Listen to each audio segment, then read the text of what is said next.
예수님의 이름으로 기도하옵나이다. 아멘. 속 사람을 강건하게, 이런 주제를 가지고 말씀을 드리겠습니다. 속 사람이 무엇일까요?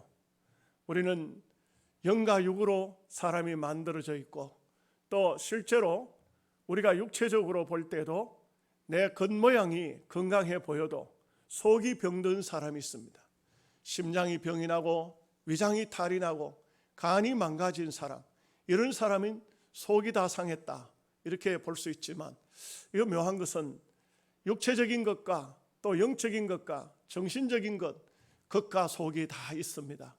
이러므로 오늘 우리가 속 사람을 강건하게 한다는 것은 대단히 중요하고, 또 사도 바울 뿐만 아니라 요한 사도 같은 경우도 가이오 장로한테 편지를 쓰면서 내 영혼이 잘됨같이 내가 범사가 잘되고 강건하기를 축복한다, 이렇게 말씀한 것을 볼 수가 있습니다. 오늘 우리가 사는 시대는 이래저래 스트레스가 너무 많은 시대입니다. 여러분, 정신과 의사 가운데 예수 믿는 사람이 있었나 봅니다. 정신과에 치료를 의뢰해서 오는 사람들을 만나서 이 사람들이 정신적인 이런 질병 속에서 건강하게 하기 위해서 예수님을 영접하면 좋겠다, 이렇게 그분이 스스로 생각을 해서 예수님 복음을 전해봅니다. 그런데 너무 충격적인 그런 것을 느낀다 합니다. 왜냐하면 복음을 전하니까, 선생님도 예수 믿으세요? 저도 교회 집사입니다. 심지어는 장로입니다. 권사입니다. 아니, 도대체 왜 예수를 믿는 성도가, 교회 안에서 중직자가 정신병에 시달릴까요? 이것은 이해를 할 수가 없다는 것이죠. 그분이 그런 말을 해요. 정말 이해를 할 수가 없다는 것입니다. 예수님을 믿으면 있던 병도 고침을 받아야 될 텐데 왜 어떻게 예수를 믿으면서 이런 무서운 정신적인 질병에 시달리는가? 이 현 세대가 도대체 어떻게 되는 것이며 오늘 우리가 어떻게 예수님을 믿고 있는가? 이것이 참 현실적으로 안타깝다는 것입니다. 오늘 우리가 사는 시대는 정말 어려운 시대입니다. 여러분이 익히 느끼고 있겠지만 소상공인들, 또 중소기업, 아니 대기업까지도 코로나19로 말미암아서 흔들리고 있습니다. 전부가 세계적인 경제 공황이 올 수도 있고, 나라마다 지금 정치도 지금 바짝 긴장해가지고 있습니다. 미국도 일본도 중국도 예외가 아닙니다. 지금 엄청난 그야말로 코로나19라는 이 전 세계를 휩쓸고 있는 이 질병이 많은 사람들에게 엄청난 스트레스와 극도의 피로감을 주고 있는 것이 사실입니다. 이러한 때에 우리가 어떻게 살아야 될 것인가? 저는 볼 때에 교회 안에도 예수 믿는 성도들이라고 하면서, 아니 성도들을 영적으로 지도하는 사람들도 이 스트레스에서 벗어나지를 못하는 것 같습니다. 얼마 전에 저에게 어떤 목사님이 전화가 왔어요. 전화가 왔는데 나는 전화를 받으면서 깜짝 놀랐습니다. 그분이 무슨 말을 하냐면, 목사님, 오늘 시찰장 교회에 가서 내가 교회를 박살내려고 하다가 조금 참았습니다. 이렇게. 그래서 내용이 뭡니까?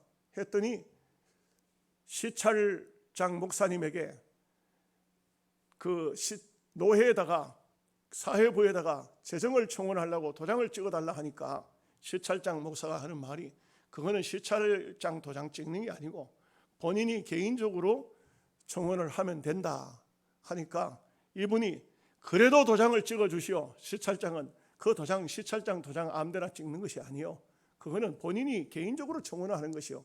노회에다가 청원을 하는 것은 시찰을 격려해야 되지만 사회부에다 청원하는 건 본인이 하는 거죠.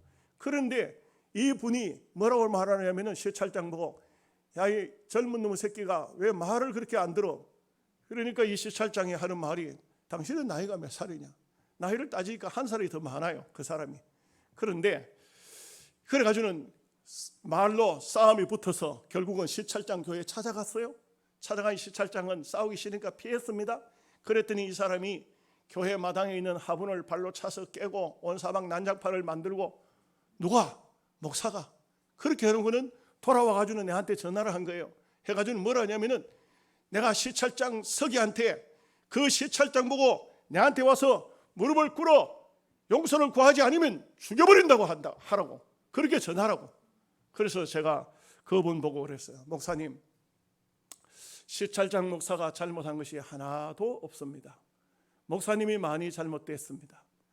목사님이 교회라는 곳, 노예라는 곳, 법을 모르고 당신의 생각대로만 그렇게 하면 안 된다. 그리고 나이 한 살 적은 사람, 젊은 놈 그런 말 하면 안 된다. 그 목사님이 목사님보다 십몇 년 선배고 총신도 십몇 년 더 선배고 나이가 한 살 적지만 총신은 총신 기수가 있고 노예는 접수 순이 있는데 아주 목사님은 대선배한테 큰 실수를 했으니까 목사님이 가서 용서를 빌어야 된다. 그렇게 했더니 그 뒤로 서로 용서도 안 빌고 무슨 말도 없이 그냥 유야무야 끝났습니다. 근데 저는 볼 때 그래요. 그 목사가 자기 스스로 시찰서기한테 하는 말이 내가 깡패하다가 목사가 됐는데 누구든지 내 손에 걸리면 죽여버린다 이렇게 말을 하더라고요. 그러니까 이게 뭡니까? 이것은 내가 볼 때는 겉으로는 총회신학교를 졸업하고 목사 안수받고 목사가 됐지만 그러나 아직도 그 속사람은 전혀 변하지 않은 아직도 세상 그대로의 모습을 가지고 있는 모습이라고 할 수가 있습니다. 저는 한번 충격적인 일을 겪은 적이 있습니다. 어느 학생 아이가, 고등학교 다니는 학생 아이가 정신적으로 시달린다고 해서 와서 기도를 좀 해주면 좋겠다 해서 교인들하고 간 적이 있습니다. 이 아이는 저 청통이라는 지역에서 대구에 여고를 다닐 정도로 머리도 똑똑하고 얼굴도 예쁜 아이입니다. 그런데 제가 그 아이 방에 들어갔는데도 불구하고 조그만 녹음기 거기에 레시버를 꼽아가지고 귀에 뭐 음악을 듣고 있습니다. 그걸 좀 뺄 수 없냐 그래요. 안 된다 그래요. 그래서 제가 한번 뭘 듣는지 한번 두 개를 꽂았으니까 하나 들어보자고 들었습니다. 들었더니 엘비스 프레슬리 그 로크롤 노래를 듣고 있었어요. 그 로크롤 노래는 세계적으로 유명한 노래지만 전부 그는 사탄과 접촉이 돼 있어요. 그렇기 때문에 이런 노래를 계속적으로 듣는 것은 안 돼요. 사람이 망합니다. 그래서 내가 그랬어요. 이게 뭔가, 내용이 뭔가, 이 아이가 왜 이럴까 했더니 내용을 알고 보니까 이렇게 되더라고요. 이 아이가 어릴 적에는 잘 몰랐어요. 그런데 자기 엄마가 자기 하나만 놓고 아들을 못 놓으니까 아버지가 어디서 여자를 하나 데려와서 아들을 하나 낳았어요. 그러고 난 다음에 그 여자를 쫓아내버렸습니다. 그런데 이 아이가 어릴 적에는 몰랐는데 자기가 사랑하는 동생, 정말 아끼는 동생이었는데 나중에 이것을 어디서 들었던가 봐요. 그러니까 그만 이 아이는 그 충격에서 벗어나지를 못하고 모든 공부 포기, 모든 것 다 버리고 결국은 이 아이는, 저는 그 아이를 위해서 기도하고 예배했지만 그 아이의 마음속에는 찬송도 말씀도 기도도 그 아이 속에는 들어갈 수가 없었어요. 제가 돌아오고 난 다음에 곧바로 그 아이는 자살을 했다는 얘기를 들었습니다. 얼마나 마음속에 제가 충격을 받았는지 몰라요. 그렇습니다. 이 세상에는 알게 모르게 사람들이 겉으로의 모습과는 다르게 그 속에 수많은 아픔과 고통과 괴로움을 안고 있는 사람들이 이 세상에는 부지기수입니다. 겉으로 볼 때는 꽤 괜찮아 보이는데 속 사람은 완전히 병들어 있고 완전히 망가져 있고 영적으로 시달리고 있고 정신적으로 시달리고 있는 이런 모습들을 볼 수가 있습니다. 사도 바울은 에베소 교회를 향해서 이 모습을 보면서 에베소 교회를 향해서 너희 속 사람을 성령의 능력으로 강건하기를 바란다 이렇게 하고 있습니다. 이 말씀이 얼마나 중요한 말씀인지 몰라요. 우리 신앙인에게 있어서 가장 중요한 것이 육신적으로 잘 먹고 잘 살고 건강하고 복받고 이런 것이 문제가 아니에요. 영적으로 과연 내 속 사람이 정신적으로 영적으로 또 속 사람이 강건한 삶을 살고 있는가, 이것은 얼마나 중요한 문제인지 모릅니다. 오늘 이런 말씀의 주제를 가지고 몇 가지를 생각해 봅니다. 첫째로 속 사람이 병든 인생이 많다는 것입니다. 여러분, 롤로 메이라는 심리학자가 이런 말합니다. 건강한 사람은 수용성이 큰 사람이다. 다시 말하면 이 말은 뭐냐면 마음이 큰 사람이라는 겁니다.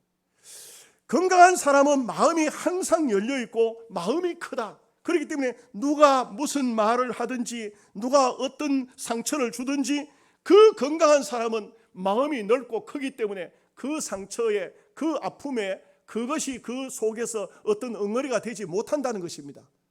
다시 말하면 우리가 건강한 사람이 되려고 하면 속 사람을 넓게 해야 된다. 속을 넓게 해야 된다.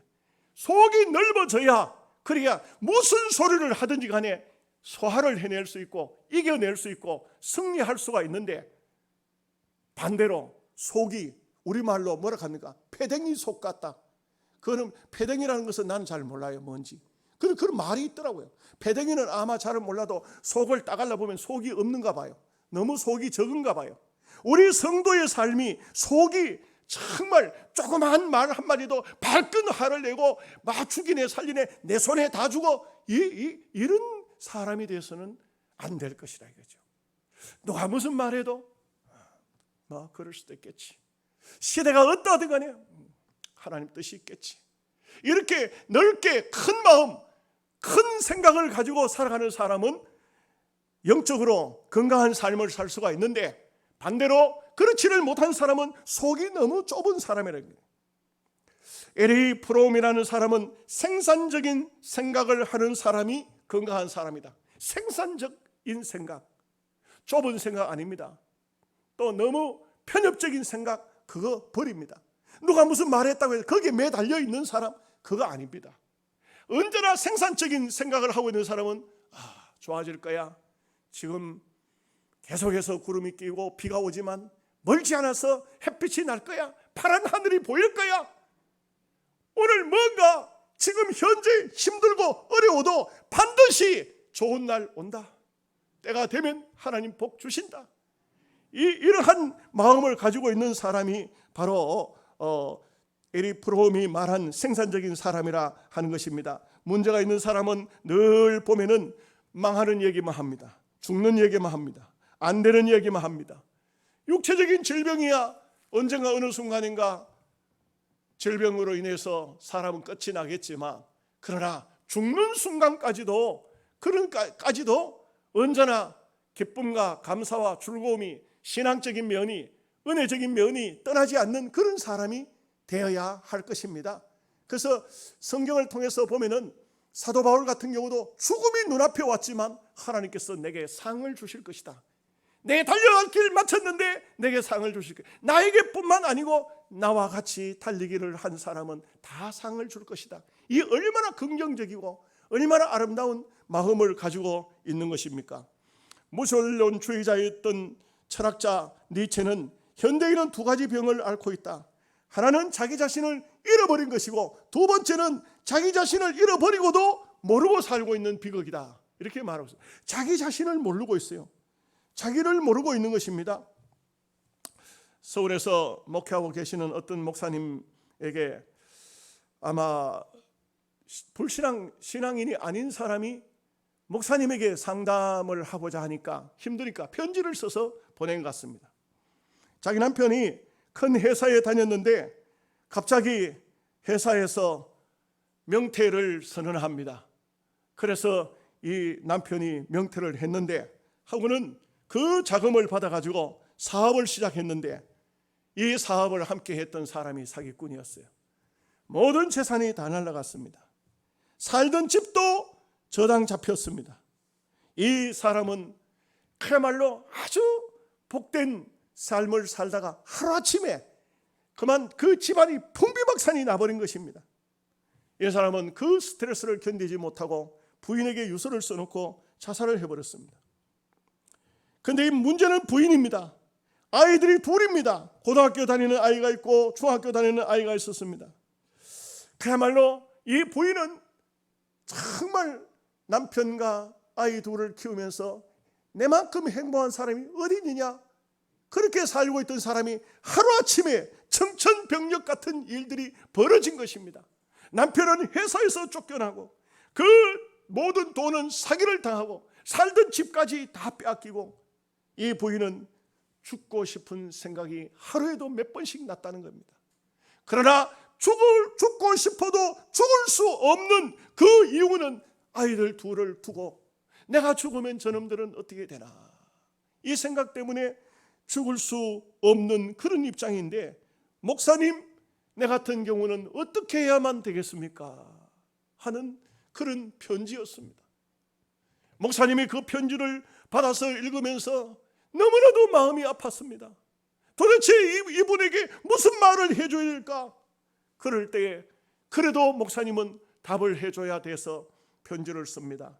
자매님, 어둡고 캄캄할 때에 하나님이 빛을 예비했듯이 자매님의 인생길도 하나님이 예비해 놓으셨으니 지금은 괴로움과 고통이 마음속에 가득 차겠지만 하나님께 나와서 그 고통과 아픔을 맡기십시오. 그리고 영적인 꿈을 꾸십시오. 하나님 앞에 나와 내 모든 것을 내놓으십시오. 육신적인 것만 보고 부정적인 생각만 하면 안 됩니다. 예수님은 자매님의 낭패와 실망과 저주를 십자가에서 청산했으니 그분을 붙드십시오. 그분을 붙들면 자매님에게는 새로운 삶의 길이 열릴 수가 있을 것입니다. 여러분, 그 다음에는 어떻게 되는지 그 편지 내용만 제가 읽어봤습니다. 우리의 삶은 어느 날 어느 순간 생각지 않았을 때에도 먹구름이 몰려올 수도 있다는 사실입니다. 생각지 않은 큰 고통과 아픔이 올 수도 있다는 것입니다. 어떻게 이겨낼 수가 있을까요? 만병의 의사가 되시는 예수 그리스도께 나와서 모든 것을 맡겨야 합니다. 시대적으로 보면 얼마나 어려운 시기인지 모릅니다. 종말의 시기라서 그런지 마치 가을날 가서 보면은 참 늦게 핀 꽃들이 그 꽃이 피었는지 말았는지 그럴 정도로 시들시들해 보이는 그런 모습이 보이듯이 오늘 우리가 사는 시대가 바로 이런 종말의 시기, 된소리가 내리기 직전이 아닌가, 그런 모습도 생각해 볼 수 있습니다. 두 번째로 생각할 것은 속사람이 성령의 능력으로 강건해져야 됩니다. 여러분, 하나님의 은혜는 내 속사람을 강건하게 만듭니다. 속사람은 우리의 정신과 영혼과 연결이 되는 것입니다. 과연 우리가 어떤 상황 속에서도 하나님을 바라보고 믿음으로 살 수가 있느냐, 이것은 매우 중요합니다. 여러분, 서울 사랑의 교회, 그 교회에 집사님 네 분이 참 유복한 삶을 사는 분이 계셨는가 봅니다. 이 집사님 네 분은 부모로부터 많은 재산을 물려받았습니다. 그리고 회사를 승계했습니다. 그렇기 때문에 그 가정에 목사님이 신방을 가보니까 마당에는 푸른 잔디가 쫙 깔려있고 골프장이 있고 연못이 있고 저택은 으리으리한 저택이었습니다. 잔디 깎는 사람, 청소하는 사람, 밥을 지어주는 그런 사람들이 다 구분이 되어 있을 정도로 집은 너무나 아름다웠습니다. 그러나 이분들의 신앙은 어쩌면 신앙생활을 하는가 마는가 할 정도로 어떤 때는 보면 교회에 나온 것 같고 어떤 때는 보면 교회를 나오지 않는 듯한 그런, 그냥 하나의 기독교는 하나의 액세서리였습니다. 하나의 종교였습니다. 그런데 어느 날 급한 전화가 목사님에게 걸려옵니다. 목사님, 병원에 속히 좀 와주십시오. 갔더니 그 집에 그 참 독자가 하나 있는데 아이가 아장아장 걷던 아이가 연못 속으로 그냥 빠져버렸습니다. 애를 건져내서 병원에 옮겼는데 살기는 살았는데 의사 선생님 말씀이 너무 물속에 오래 있어서 내가 다 망가져 버렸다는 것입니다. 목사님은 너무나도 처참한 그 가정을 보면서 눈물 지을 수밖에 없었습니다. 그를 위해서 기도해 주었습니다. 그렇지만 그 아이는 회복이 되지 않습니다. 그런데 그 목사님은 기회가 있을 때마다 그 가정을 가서 그 아이를 위해서 기도해 주는데 변하지를 않습니다. 어떻게 됐을까요? 15년 동안 그 아이는 자리에서 일어나지를 못합니다. 아니, 이 글을 쓰는 그 순간까지 그 아이는 일어나지 못했습니다. 얼마나 비참합니까? 얼마나 처참합니까? 하나밖에 없는 독자 아이를. 여러분, 아무리 돈이 많아도 모든 것을 다 구할 수 있죠. 자식은 돈으로 구하는 것이 아니지 않습니까? 그런데 놀라운 것을 봤답니다. 세월이 흐르고 시간이 지나면서 15년의 세월이 흘렀는데 그 부부는 그때부터 시작해서 아이가 식물인간이 되면서 자리에 누워 일어나지 못하면서 15년 동안 자리에 일어나지 못했지만 그 15년의 세월 동안 새벽 기도를 한 번도 빠지지 않더랍니다.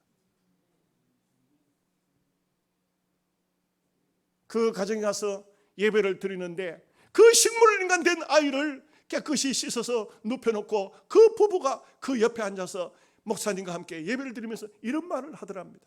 목사님, 우리는 아이가 15년 동안 우리가 아이를 위해서 기도했지만 변한 것은 없습니다.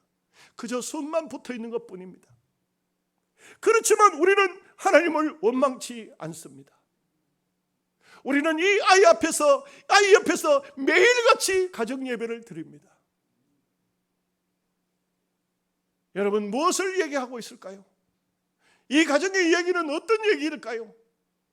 육신적으로는 얼마든지 참 부유한 삶을 살고 넉넉한 삶을 살지만 하나님을 제대로 알지 못하던 사람에게 하나님께서는 그 15년 식물인간이 된 그 아이를 통해서 그 가정에 하나님의 복음을 제대로 심어주고 계신다는 것을 알 수가 있습니다.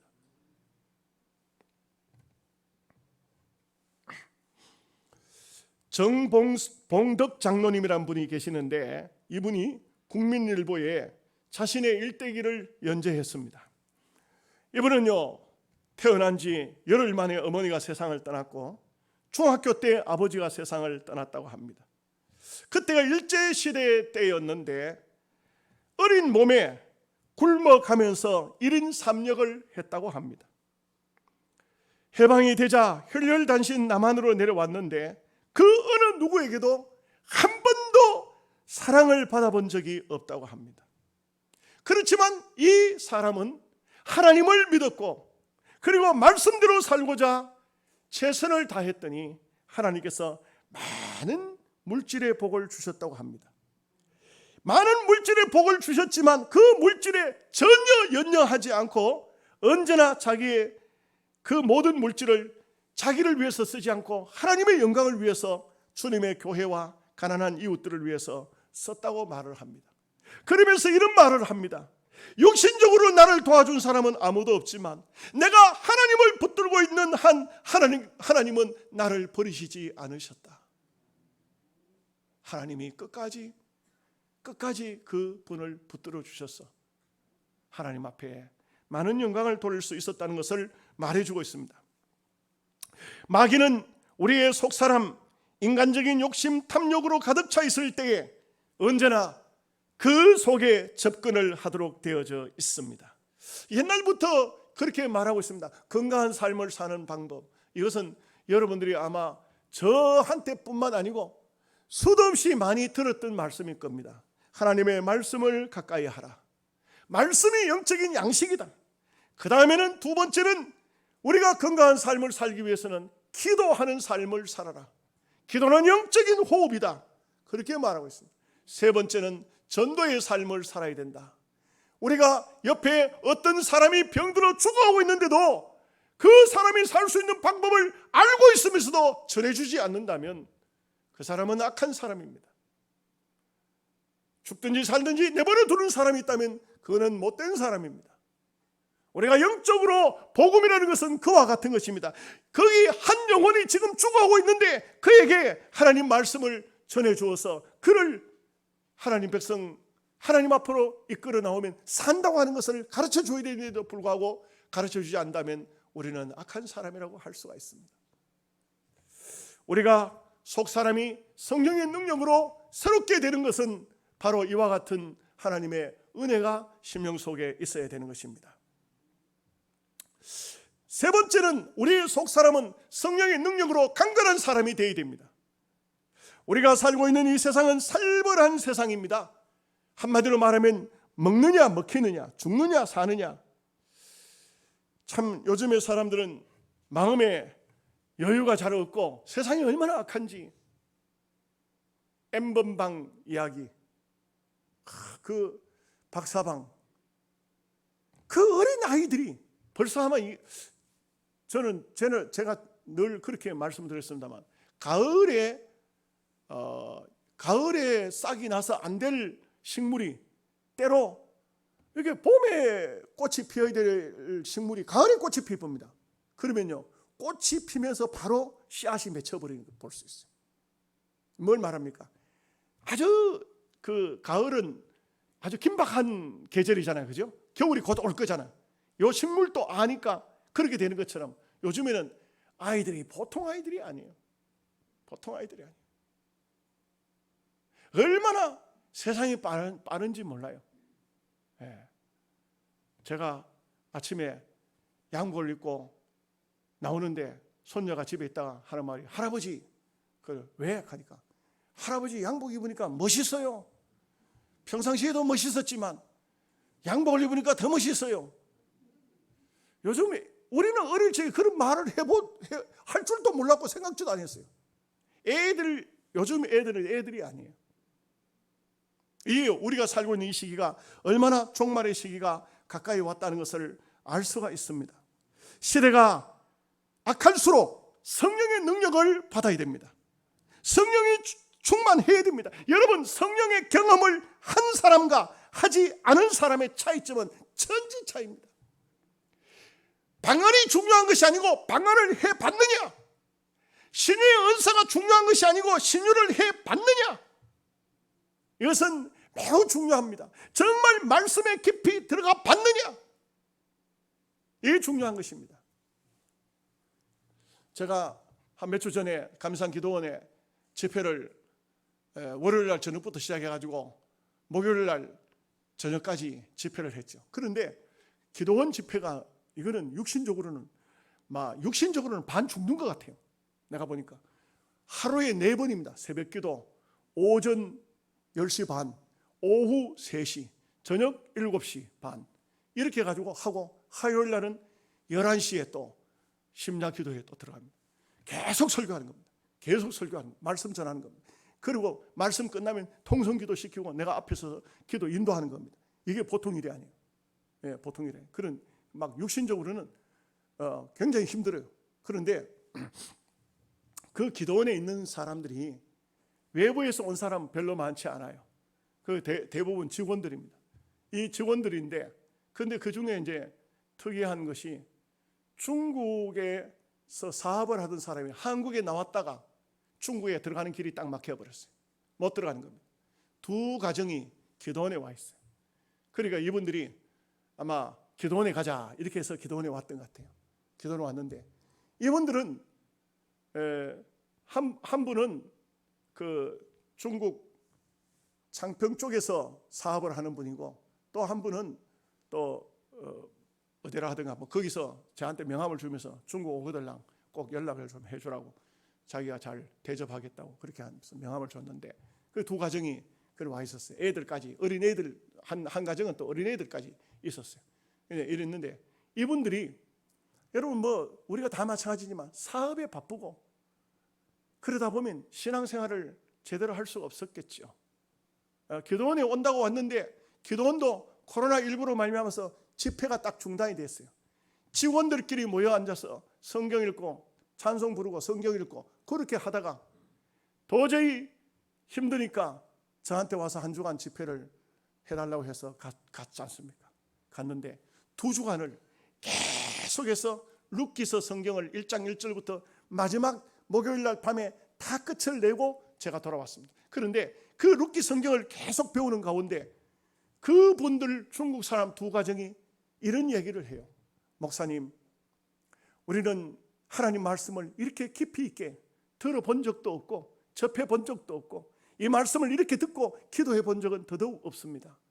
이번에 목사님을 통해서 룻기라는 성경을 배우면서 깊은 하나님의 귀한 뜻을 깨달았습니다. 그렇게 하면서 아주 그분들이 진지한 얘기를 하는 것을 들었습니다. 또 어떤 한 분은 그 집회에 참석하고는 자기가 그냥 식사를 강사 대접을 하겠다고 도맡아 가지고 하겠다고 막 자꾸 얘기를 해서 또 다른 사람이 식사를 대접하는 사람이 있어서 그분은 2번 식사를 대접했는데 그분도 똑같은 얘기를 해요. 여러분이 저는 볼 때 우리 영양서북교회 성도님들도 하나님 말씀을 깊이 있게 한번 대해 본 적이 잘 없는 분들이 많을 거예요. 정말 말씀을 깊이 읽고 깊이 들어가 봤느냐. 여러분, 서울의 한신교회에 어떤 분이 그런 간증을 했어요. 부부가 신앙생활을 다 하는 분인데도 성격 차이 때문에 도무지 살기가 어려워요. 너무 어려워. 남편은 예수를 믿지만 성격이 너무 개팍스러우니까 도저히 부인이 그 남편과 참 언제나 변화되려나 변화되지 않아요. 결국은 이 부인이 견디다 못해서 남편한테 별거를 선언합니다. 우리 당신하고 도저히 같이 한 집에서 살기가 어려우니까 일단은 자식들은 내가 맡을 테니 당신은 당신대로 따로 한번 살아봅시다. 그리고 그래서 이 부인이 자식들 다 데리고 남편은 혼자 따로 별거를 시작했어요. 이 남편이 자기 부인하고 자식하고 있을 때는 막 짜증스러운 일이 많아서 집에 들어가면 막 땡깡을 치고 과음을 치고 난리를 치기는데 혼자 사니까 아무것도 할 일이 없잖아요. 할 일이 없으니까 그때부터 성경을 읽기 시작했어요. 여러분, 놀라운 것은 별거 하는 6개월 기간 동안 성경을 읽는 가운데 이 사람이 변화됐어요. 교회에 10년, 20년 다닌다고 변화된 것이 아니고요. 성경을 읽는 가운데 그가 변화됐어요. 자기 부인 앞에 가서 남자의 자존심 다 내려놓고 무릎을 꿇고 여보, 네 당신한테 그동안 생각해보니 너무 미안하고 너무 죄송해. 내가 이제부터 당신과 자녀들을 위해서 잘 살 테니까 가정을 다시 합칩시다. 6개월 만에 합쳤어요. 그 다음에요, 이 한신교회에서 소문이 나기를 인꼬 부부가 따로 없다. 그렇습니다. 오늘 우리가 정말 하나님 말씀을 깊이 있게 들어가서 말씀을 보고 듣고 그리고 예배에 대해서 성령의 역사가 내 심령 속에 있느냐, 새롭게 변화되는 놀라운 계기가 되어질 수 있습니다. 말씀을 마치지요. 바울은 이 에베소 교회에서 3년 선교사지만 3년을 목회합니다. 날마다 말씀을 강론했는데 놀라운 역사가 나타나기를 바울이 앞치마를 돌리고 있다가 그걸 벗어놓은 게 있는데 그 병든 사람이 있으니까 그걸 갖다 덮었는데 그 병자가 바울의 앞치마만 덮어도 병이 낫는 겁니다. 바울이 쓰던 손수건이 있는데 그 손수건을 가져가서 환자를 덮었는데도 그 환자가 병이 낫는 겁니다. 얼마나 하나님의 역사가 강하게 나타났던지 소아시아 7교회에 있었지만 에베소 교회가 가장 크게 부흥하는 교회가 되었습니다. 그것은 성경을 사도행전을 보면 날마다 말씀을 강론했다, 이 말씀이 나옵니다.